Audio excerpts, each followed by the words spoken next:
परम पूज्य कालूगणी की यह धरा है, यानी उनसे जुड़ी हुई उनके जन्म स्थान की धरा है छापर। परम पूज्य कालूगणी ने मानो वह रास्ता लिया था जिस रास्ते पर चलने से हमेशा के लिए दुख मुक्ति प्राप्त हो जाए। और बालावस्था में वे साधु बने।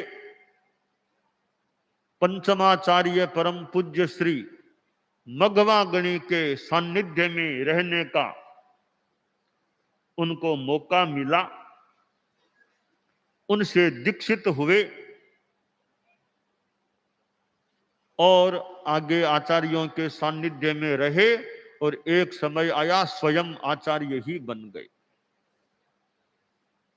परम पूज्य कालूगणी जो संत भी थे और संतों के अधिनेता भी थे। लगभग 27 वर्षों का उनका आचार्य काल रहा। डालगणी के वे उत्तराधिकारी बने और धर्म संघ को उन्होंने अवदान दिए। संस्कृत भाषा का विकास किया और उनके सुशिष्यों में देखें आचार्य तुलसी थे, उनको भी कितना संस्कृत भाषा का ज्ञान था, कितना और भी तत्व ज्ञान आगम आदि का ज्ञान।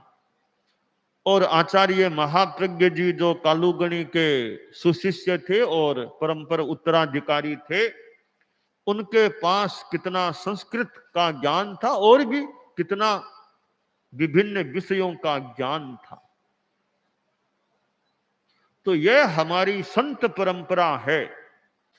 कालूगणी भी आचार्य थे और हम माने वे तीर्थंकर के प्रतिनिधि थे। उन्होंने धर्म का उद्योत किया। अपने व्याख्यान के द्वारा, प्रवचन के द्वारा, बातचीत के द्वारा उन्होंने धर्मोद्योत करने का प्रयास किया था। और इतने इतने संत साध्वियां उनके युग में हुए।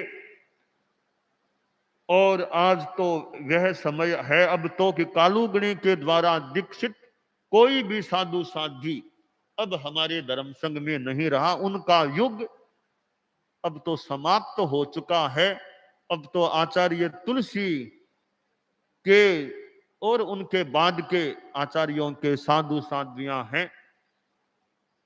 आचार्य महाप्रज्ञ जी पधार गए और कालूगणी के जो एक बहुत निकट रहे हुए थे वे भी पधार गए। और फिर मानो यह जैसा भी हुआ, सब साध्वियां भी चली गई। तो कालूगणी के युग के अब कोई भी साधु साध्वी हमारे धर्म संघ में नहीं है। हाँ, श्रावक समाज में तो, श्रावकों में तो हैं, हो सकते हैं कालूगणी को के युग के या उनको देखे हुए भी। तो हम कालूगणी की धरा इस छापर में चतुर्मास करने के लक्ष्य से आए हैं। तो यह चतुर्मास का समय जो धर्माराधना की दृष्टि से